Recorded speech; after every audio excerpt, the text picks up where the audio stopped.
Nilqawkom eżiz aħwa, eżiz ħbieb ta' River of Love intom li tisseguna minn ġewwa djarkom jew anke fuq ix-xogħol tagħkom, naf li ħafna minnkom isseguna waqt li tkunu qegħdin ix-xogħol, forsi anke minnkom li tkunu forsi xogħol ta' bil-lejl jew is-sara ta' filgħaxija. Jalla il-kelma li ħad irċievu llejla żgur ħadkun ta' barka għalikom. Kulħadd ipoġġi bil-qiegħda u nixtieq nilqa' ħdejja il-Romina. Din hija waħda mill-aħwa fil-mulej. Apparti aħwa hija wkoll bint fi Kristu fil-fidi. Però qabel ma ngħid xi ħaġa, ovvjament għax ċertu aħwa meta well-meaning tgħidilhom xi ħaġa sopranaturali ma l-ewwel qishom jibdew qarsu naqra wiċċhom. Meta l-Kristjaneżmu pur huwa kollu sopranaturali. Dak li huwa sopranaturali għandu jkun in-normal tagħna. Amen. Pero ħanaqralkom għalmenu skrittura waħda. Morru fi Ktib tal-Atti kapitlu 2. Qabel ma nagħti lil Romina biex tixxerja waħda xi ħaġa esperjenza li kellha kombinazzjoni dal-lejl u lina ħanipritka fuqha u ma ftemniex. Kapitlu 2 tal-Atti tal-Apostli, vers 17. U jiġi fl-aħħar jiem jgħid il-mulej, jgħid Alla, li jien insawwab mill-ispirtu tiegħi fuq kull bniedem u jħabbru wliedkom subien u bniet. Jħabbru min? Subien, boys and girls, u bniet. U żgħażagħ tagħkom jaraw derit. Żgħażagħ, nisa u rġiel jaraw derit. Amen? U x-xjuħ tagħkom joħolmu ħolmiet. U koll fuq il-qaddejja tiegħi irġiel u nisa, mela għal dawk li intom xi darba qalkom li intom Alla l-irġiel biss juża u inti n-nisa biss tajba qaddar biex taħsel il-borom. Biss dik hija gidba faħxija Alla juża n-nisa fis-saltna daqs kemm juża l-irġiel u ċertu ministeri jużawhom iktar. Imma anyway, u koll fuq il-qaddejja tiegħi irġiel u nisa insawwab f'dak il-jiem mill-ispirtu tiegħi u jħabbru. Sew irġiel u sew nisa jħabbru, jipprofetizzaw jew ixandru. U jien nagħmel eġubiet fl-għoli ta' smewiet u sinjali jisfel fl-art. Demmu nar u tħaħen kbar. U x-xemx issa den ovvjament parti oħra. Imma ħani għafem. Din il-profezija ġiet imwettqa. Din bdiet minn Pentekoste, meta ġie l-Ispiritu Santu. Min hemm dawn l-affarijiet ma waqfux. Nisa u rġiel jaraw dariet, teżisti? Jaraw viżjonijiet, teżisti? Jipprofetizzaw u jħabbru, teżisti? Jkollhom ħolm profetiku, teżisti? U meta tisimgħu il xi ħadd, għodu attenti li ma tkunx int li tistmellhom dawn l-affarijiet. Inti l-importanti li jekk xi ħadd jgħid jiena rajt il-mulej, jew rajt l-anġlu. L-aqwa li ma tmurx kontra il-kelma t'Alla. That's all. Amen. Għax aħna naqdu Kristu ħaj. Hello. Amen. Sa Romina dal-lejl kellha esperjenza u ħa taqsama magħna. Mela li rajt kont riqda u jisu fl-ispiritu ma nafx hekk qomx jew rajtu fl-ispiritu ma rajt li fil-bib tal-kamra rajt il-Ġesu. Rajtu bil-kuruna tax-xewk. Eżatt kif kien 2000 sena ilu meta salbuh. U l-libsa miflok kienet il-libsa bajda li kienet fuq u kienet minnaw l-isfel. Ġifieri meta r-Rumani qabduh u neżżawlu l-libsa minnaw l-isfel. Il-komplement kien mikxuf u rajtu fil-li kien qiegħed fil-bib tal-kamra u rajtu ġej ħdejja, sa jiena kont minn duda. U eżatt kif ħanoħroġ idejja biex naqbadlu jdeħ, sparixxa. Għax rid mislu jdeħ, rid inżomlu jdeħ jiena biex ngħid speċi jien miegħek, jiena rid inkun miegħek Ġesu. Imma telaq. U din l-esperjenza il-bieraħ kellna l-course pastor tal-Biblical Finances u tlabna biex itina rivelazzjoni tal-imħabba tiegħu kif qiegħda miktuba f'Efesin 3 fejn jgħid biex jammar Kristu f'qalbkom bil-fidi biex intom billi għandkom l-eru u l-pedament l-imħabba tkunu tistgħu tifhmu mal-qaddisin kollha il-wisa, it-tul u l-fond u l-għoli u li tarfu l-imħabba ta' Kristu li tgħaddi kull erf biex timtlew bil-milja kollha talla. U hemmhekk jiena kont nafa l-kelma, nafa l-imħabba tal-mulej x'għamel għalina l-mulej fuq is-salib, imma hemmhekk meta rajtu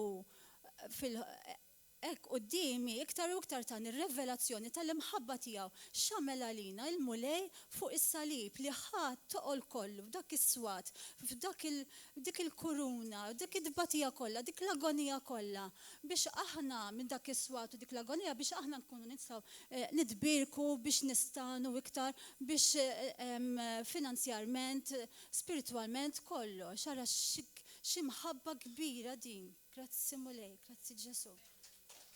Alleluja. Gloria lil mulej. Ok, morru fil-ktib ta' Iżajija, kapitlu 53, 53. 53.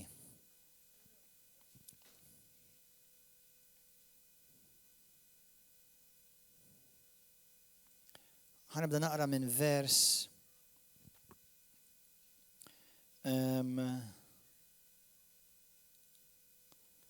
vers 3.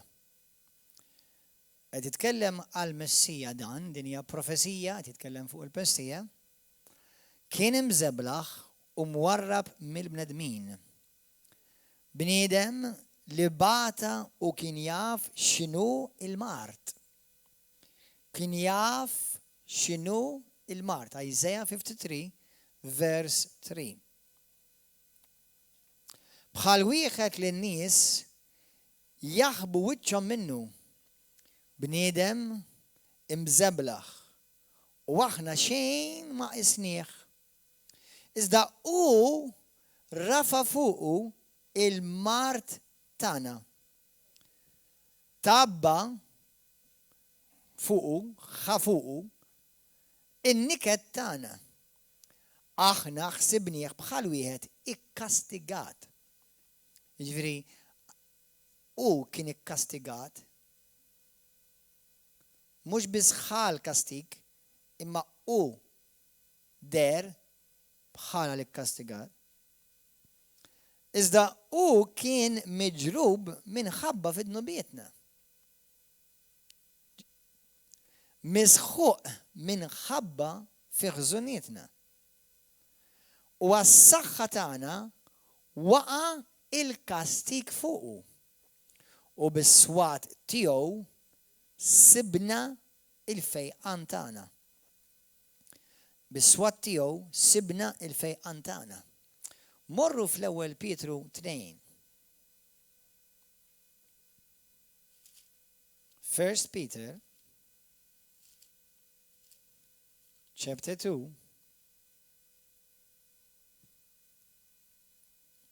My.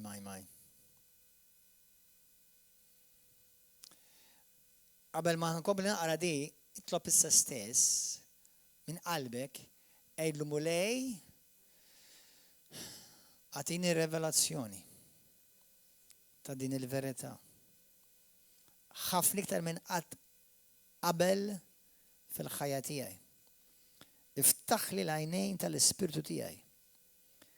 Ħanifhem, ħanaraf b'revelazzjoni permezz tal-ispirtu qaddis tiegħek. Fl-ewwel Pietru kapitlu 2, vers 24, isimgħu wassa. Għodu attenti għal kliem kif inhu mpoġġi. U Ġesu itabba bid-dnubietna. U itabba, jiġifieri u ħafuqu. U itabba bid-dnubit tagħna, id-dnubit tagħna ġew fuqu. Sa fuq is-salib. Biex aħna mmutu għal dnubitna u ngħixu għal ġustizzja.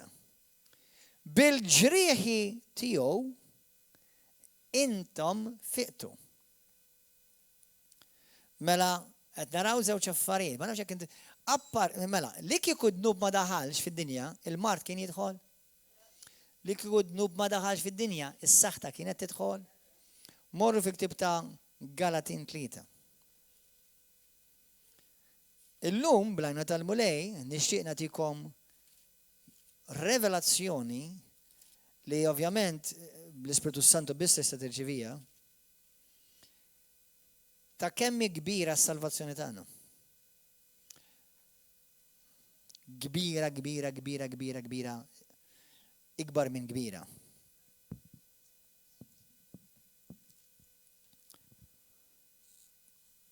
Galatin 3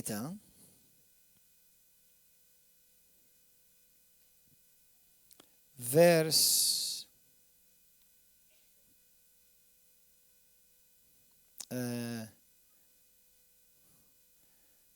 vers 13. Kristu fdina mis-saħta tal-liġi. Galatin 3:13. Kristu fdina, jew nkella Kristu xtrana lura minn taħt is-saħta tal-liġi. Is-saħta tal-liġi, taraw x'kienet il-liġi f'Dewteronomju 28 u anka Dewteronomju kapitlu 18. U hemm postijiet oħrajn fil-Levitiku u imma l-iktar kapitlu 18 ta' Dewteronomju. Fejn tissemma s-saħtiet kollha tal-liġi, però hemm ħafna saħtiet oħra li huma msemmija sporadically li Ġesu ħadhom kollha hu. Minsimgħuha. Mela Ġesu ħadnu b'tagħna u hawnhekk ħatejdlek Ġesu ħas-saħta tagħna. Minsimgħu issa. Imma min jagħmel dawn il-ħwejjeġ jgħix bihom. Kristu fdina mis-saħta tal-liġi billi mhux biss ħas-saħta, billi hu stess sar saħta.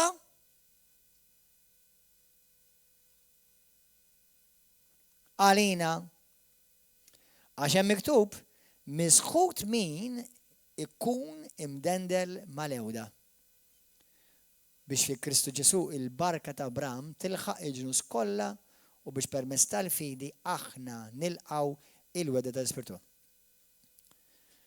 Fil-ktib ta' Levitiku, f'diversi postijiet, Alla kien ipoġġa lil poplu darba fis-sena, number 1, fil-ktib tal-Lut kapitlu 9, jisemmi kapitlu 9 u kapitlu 10, jgħidlek li ta' kuljum kien jisiru ħafna offerti għal għadnubiet, kuljum, kontinwament. Però darba fis-sena, il-qasis il-kbir kien jidħol fil-postis l-aktar qaddis u kien jieħu ħaruf, kien hemm żewġ ħrief. Wieħed jgħidulu il-ħaruf tas-sagrifiċċju u l-ieħor bl-Ingliż jgħidulu scapegoat, insejt jgħidulu bil-Malti. Hawn xi ħadd jgħidu x'jgħidulu? Scapegoat għaliex? Għax kien dak is-sagrifiċċju wieħed kien jiġi imħanxar u demmu imxerred, l-ieħor kien jiġi id-dnub tal-poplu jiġi iddikjerat u mistqar fuq dak il-ħaruf u kien jiġi maħrub fid-deżert. Jew nkella hemm ukoll skont l-istorja tal-Lut kien jgħidu kien jieħdu dak il-ħaruf fid-deżert sakemm mbagħad jarmuh jew jitfgħuh minn fuq l-irdum.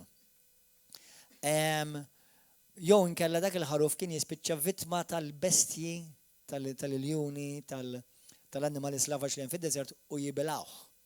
Sewwa. Ġesu huwa tnejn. Ħafna drabi fil-Kristjaniżmu ċertu affarijiet isimgħuni insibuhom diffiċli ngħiduhom għax ma nistax nifhmuhom.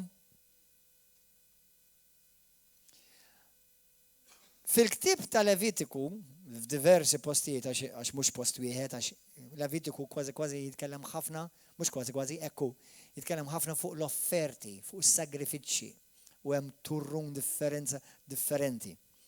Però waħda mill-affarijiet li jissemma fit-Testament il-Qadim huwa is-sagrifiċċju ta' dnub, the sin offering, jew l-offerta ta' dnub. The sacrifice for the sin offering.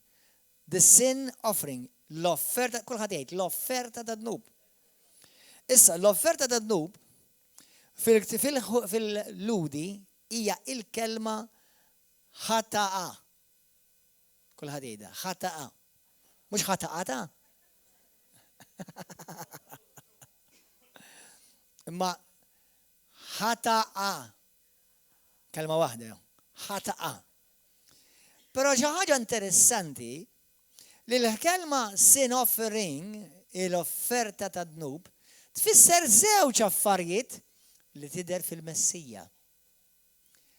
Tfisser żewġ affarijiet li tidher fil-Messija.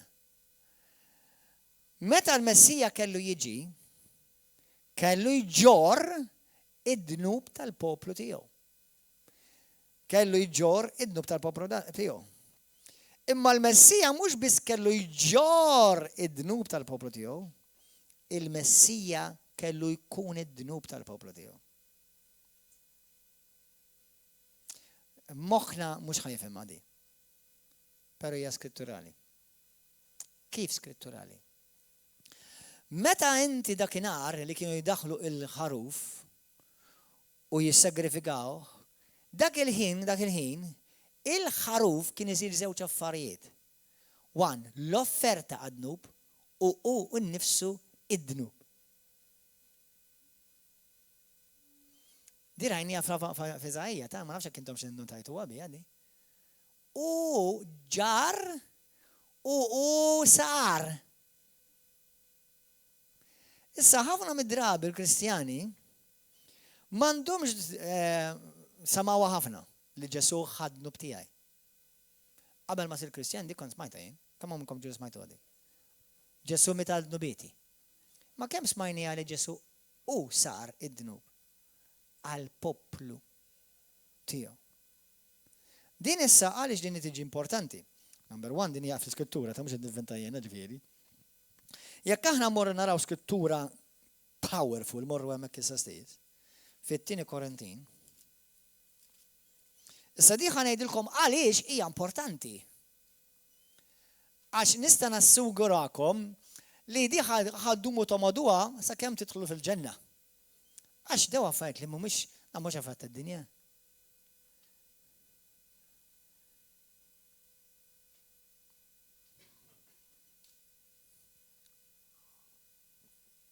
Fl-ispirtu tiegħi inħoss li għal dawn il-ġimgħat li ġejjin l-erbat, nhar ta' erba', ħaniftaħ fuq revelazzjonijiet bħal daw. Ikun hemm xi ħaġa u niftaħ biss fuqha tkun studju profond fuq dik ir-revelazzjoni. Kemm minnkom tixtiequha. Alleluja. Is-sibt, ovvjament, niftħu iktar b'mod għall-amministrazzjoni u bħalma tafu. Ikun hemm ħarja daqsxejn differenza bejn is-sibt bejn l-erba' u s-sibt u l-ħadd fil-għodu. Anyway, il-kelma tiġi dejjem ippritkata u Ġesu Kristu dejjem jiġi glorifikat. Amen. Isimgħu għadi. This is too out of this world to understand it.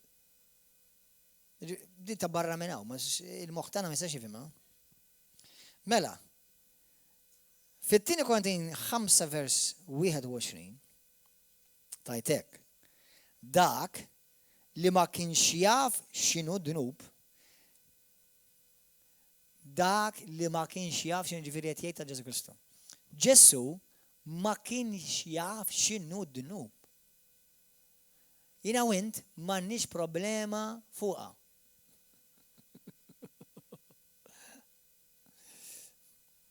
Aħna nafu sew x'inhu dnub. Imma Ġesu ma kienx jaf x'inhu dnub.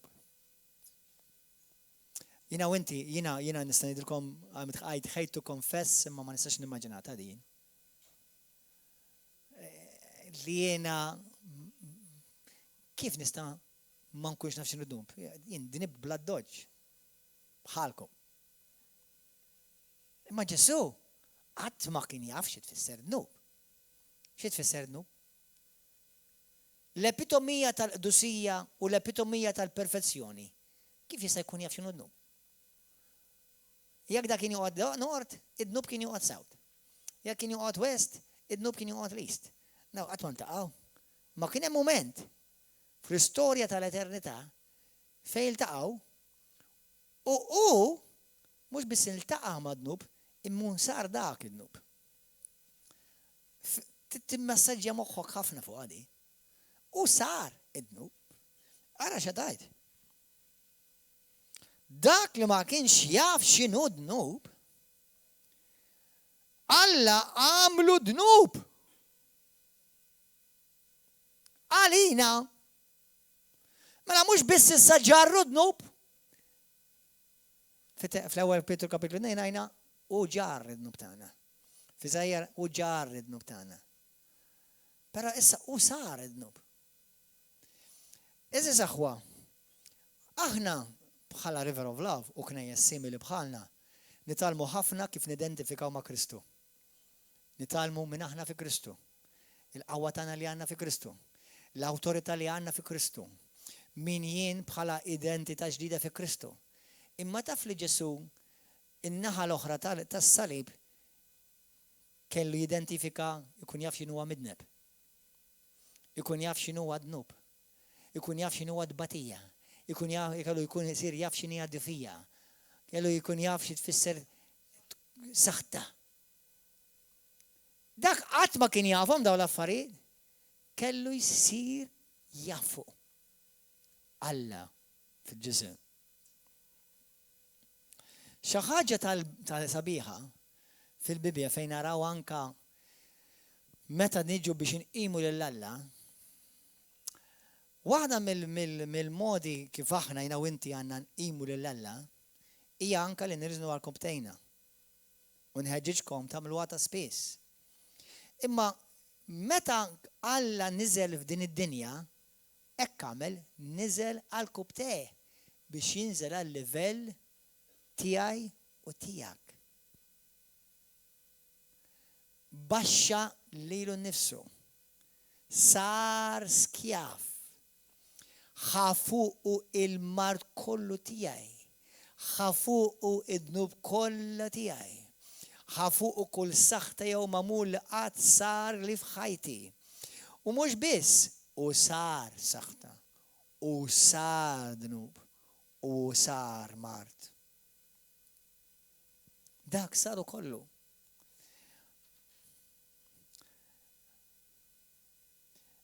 Id-dnub, meta Ġesu kien fuq is-salib, Ġesu rappreżenta żewġ affarijiet. Is-sagrifiċċju għad-dnub u d-dnub ukoll. Jiġifieri, u ġar id-dnub tal-poplu u kif u fejn ħadu u sar id-dnub tal-poplu. U sar id-dnub. Ħanerġa' naqra ħadi, dak li ma kienx jaf x'inhu għad-dnub, Alla għamlu dnub. Għalina sabiex aħna nsiru fih. Mhux aħna jkollna l-ġustizzja tal-Alla, aħna nsiru l-ġustizzja tal-Alla. It is not the same thing. We don't just have the righteousness of God, we have become the righteousness of God. The righteousness of God is the church.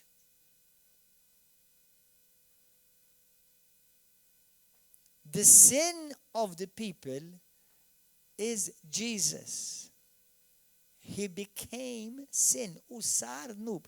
He became the curse. Usar saħta. He became our weaknesses. Usar id-djufijiet kollha tagħna.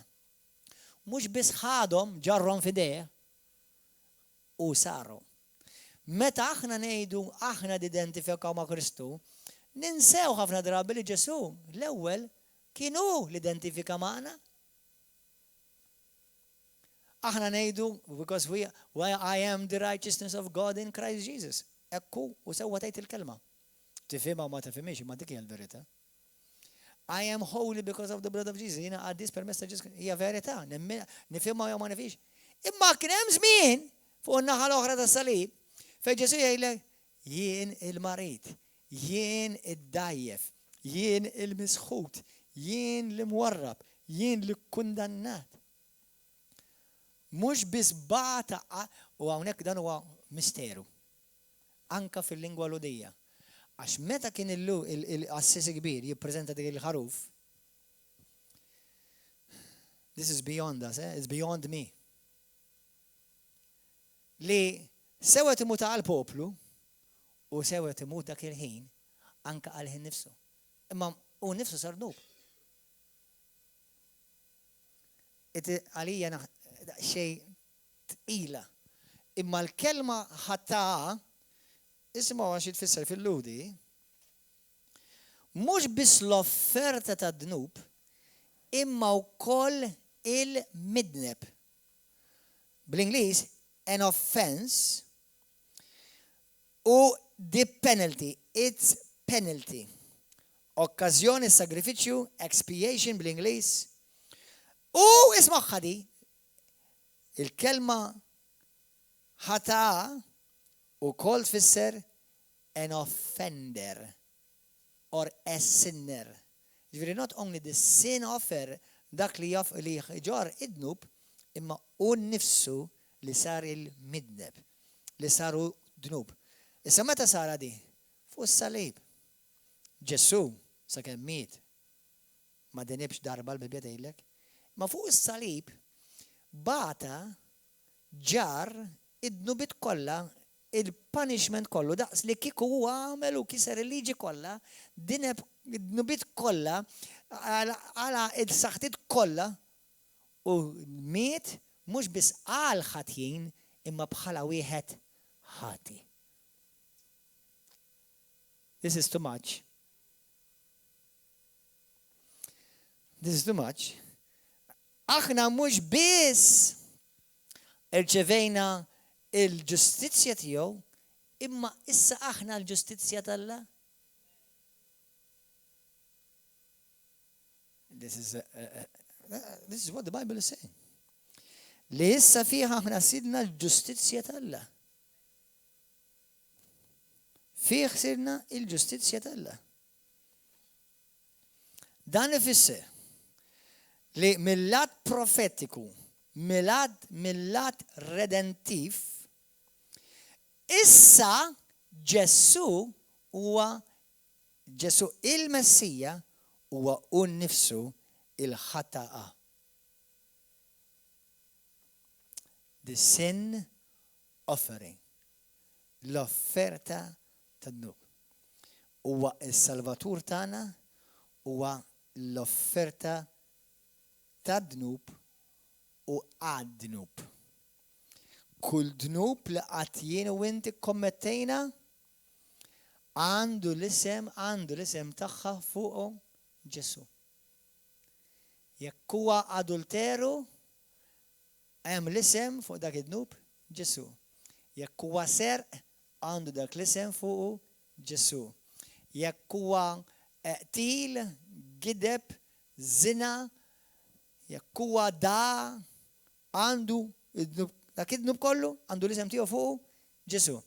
Jekk huwa marda,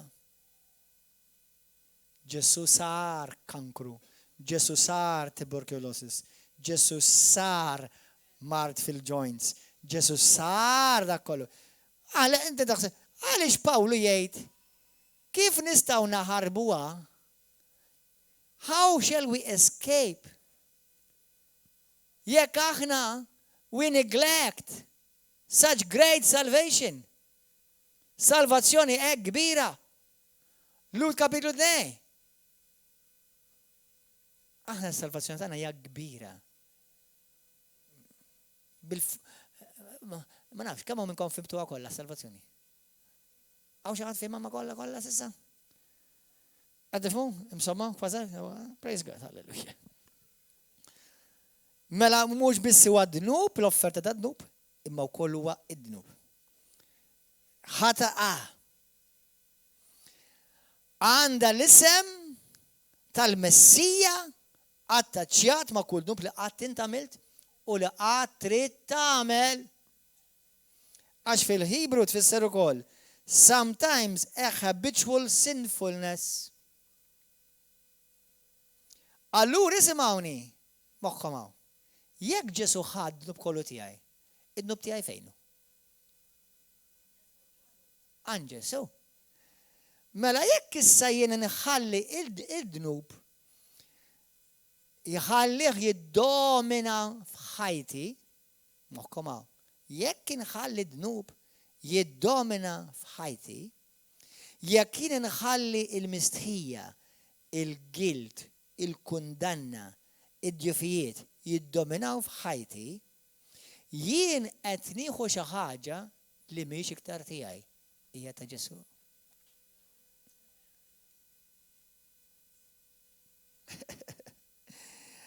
It's no longer yours. It belongs to Jesus. It is his. Hallelujah. Għalhekk imbagħad jekk aħna nibqgħu nidentifikaw ruħna ma' d-dnub, ma' s-saħta, mal-mart, qed nidentifikaw xi ħaġa magħha li m'għadix tagħna. Aħna rridu nidentifikaw ma' s-saħħa, mal-imħabba, mal-paċi, mal-għena, mal-ġustizzja, mal-qdusija, għax dak huwa tagħna. Għax kien hemm exchange.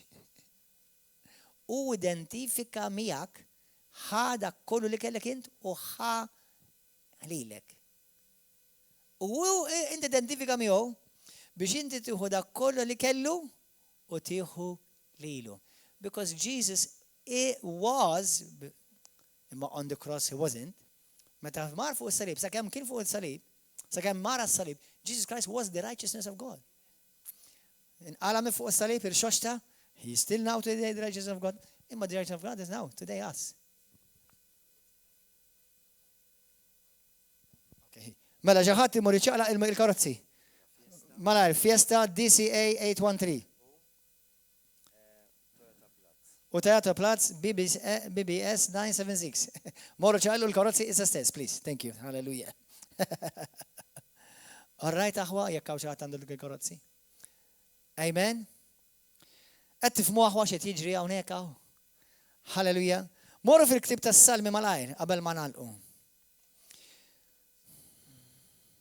Mela jiena u inti ma nistax inżommu iktar dak li m'għadux tagħna.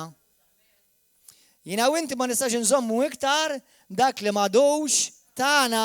Id-dnub m'għadux tagħna. Il-mart m'għadux tagħna. Is-saħħa m'għadix tagħna. Dak issa kollu ta' Ġesu. Aħna xi ħadna is-saħħa, il-maħabba, is-salvazzjoni, il-ġid, il-għena, il-paċi, dak tagħna. Glorja lil Mulej. Salmi 103 malajr u nitolbu wara din. Qed tifhmu għaliex Pawli jgħid salvazzjoni kbira.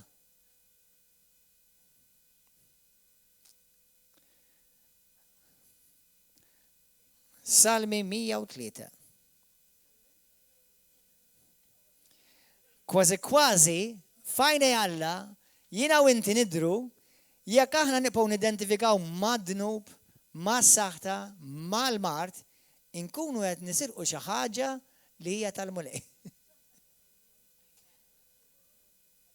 Kemm aħna imberkin, privileġġjati, ħafna iktar milli għadna qed noħolmu. U għet nirrealizzaw. Salmi 103. Salm 103. Kif tista' tkejjel dak li l-Mulej għamel għalik? Meta fil-ktib tal-Lut jgħidlek kapitlu 9 minn vers 11-14 jgħidlek li da kollu għamlu permess tad-demm etern, permess tal-Ispirtu etern u d-dimalla etern jissemma Trinità hemmhekk. Kif tista' tkejlu? Ħiel, ħajtina ħiel li semgħuha. Salm 103. Vers 11. Vers 11. Daqs kemm huma smewwit il fuq mill-art, li kieku jiena u inti nistgħu naqbdu rocket biex nipprovaw nkejlu kemm huma twal ismewwiet. Ejdli kemm bejn wieħed u ieħor meta ħataħbad ma' saqaf. Qatt.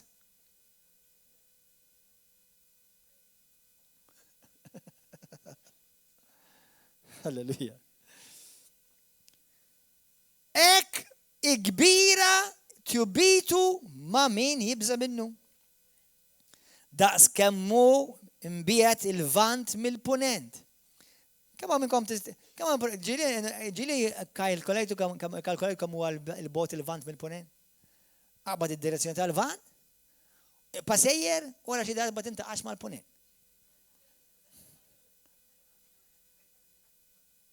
Jew aqbad id-direzzjoni tal-punent, ibqa' dejjem sejjer u wara tintaqax mal-vant. Huwa kunċett ta' eternità. Ma jispiċċaq. Halleluja. Daqs kemm huma smewwit il fuq mill-art. Ekk kbira tjubitu ma' min jibża minnu. Daqs kemm mbijat il-vant mill-punent. Ekk mbijat.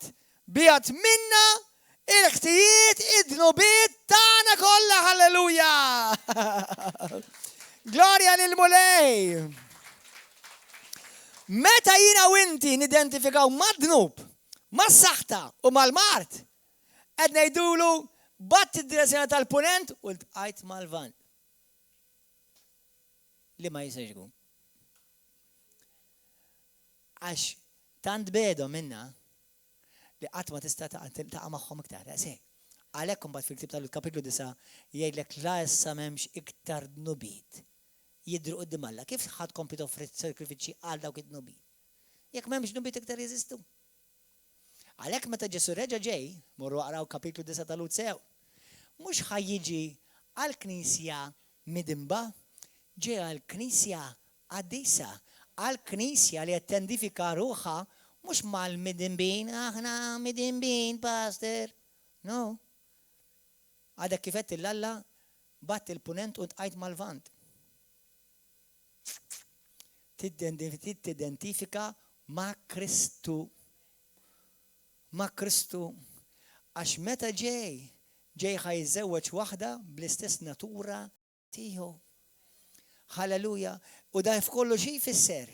Jekk jiena u inti naqbduha b'rivelazzjoni din, kull ħakma ta' dnub ktajjen ta' dnub minn fuq ħajtek jaqgħu. Halleluja. Kull katina ta' oppressjoni ta' saħta jew xi mamul jew xi ħaġa jaqa'. Kull marda li prova taħkmek b'revelazzjoni da kollu jaqa'. Għax int dak li Alla jgħid li int. Għax int issa il-ġustizzja talla, il-qdussija talla, is-sewwa talla, is-saħħa talla fi Kristu Ġesu. Halleluja. Halleluja. Ħataqa mhux biss ħad-dnub tagħna imma saru nnifsu dnub. U aħna mhux biss ħadna il-ġustizzja tiegħu, ir-righteousness tiegħu, immissa aħna infusna ir-righteousness talla fi Kristu. Halleluja.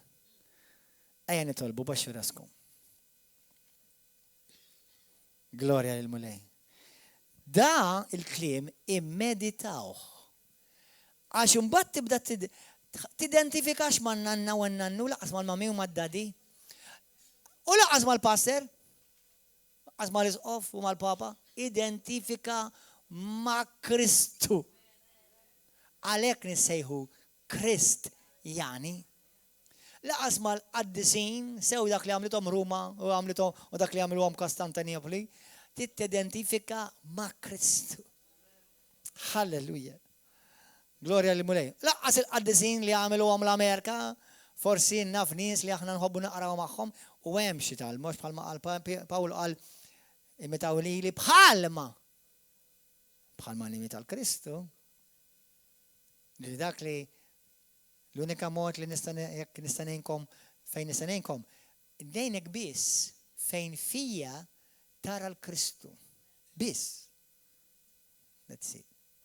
Itlaf mid-talba miegħi, jekk inti llum qedaw għall-ewwel darba, għat-tieni darba, t-tielet darba, ħames darba, u forsi għadek qatt ma miltu dal-switch inti li tibda tidentifika lilek innifsek verament ma' Kristu. Id-dnub m'għadux tiegħek. U jekk tipprova tidentifika lilek innifsek miegħu, qed tisirqu lil dak li ħadulek. li ħadu fuq u li saru għalik id-dnub. Kulħadd jgħid minn qalbek dil warajja u stqarrab fomok. Missier qaddis. Kabbarni fir-revelazzjoni ta' din il-verità. Mulej niddikjara minn fommi li Ġesu Kristu huwa l-iben tal-Alla il-ħaj. U li huwa is-Salvatur tiegħi, il-mulej tiegħi, Alla tiegħi. Ġesu, millum il-qudiem, bil-grazzja tiegħek, għallimni iktar ta' kuljum.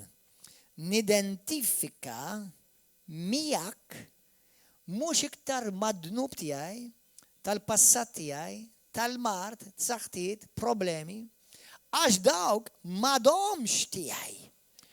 U m'għandhomx iktar jett biex jaħkmu fuq ħajti. Għax Ġesu ġar id-dnub kollu tiegħi u nnifsu sar id-dnub minn flokki. Illum u li qaddis niddikjara li jien salvat bil-grazzja tiegħek. Dnubieti kollha maħfura bil-grazzja tiegħek. Niddikjara li jien millum il-qudiem ġust qaddis u qiegħed fis-sewwa ta' Kristu. Għalhekk mulej, grazzi li jiena il-ġustizzja talla fi Kristu Ġesu. Jiena mnaddaf u mifdi minn kull dnub. In-natura tiegħi hija n-natura ta' Kristu. M'għandix iktar in-natura ta' mid-dneb. U l-ebda dnub ma jista' jaħkem fuqi jekk mhux bil-permess tiegħi. Għalhekk inkisser kull permess li qatt jien tajt fl-injoranza tiegħi. Nagħlaq kull bib f'ħajti li qatt jien ftaħt u nirċievi il-totalità u l-kumpletezza tal-fidwa glorjuża tas-salvazzjoni tant kbira ta' Ġesu Kristu f'ħajti.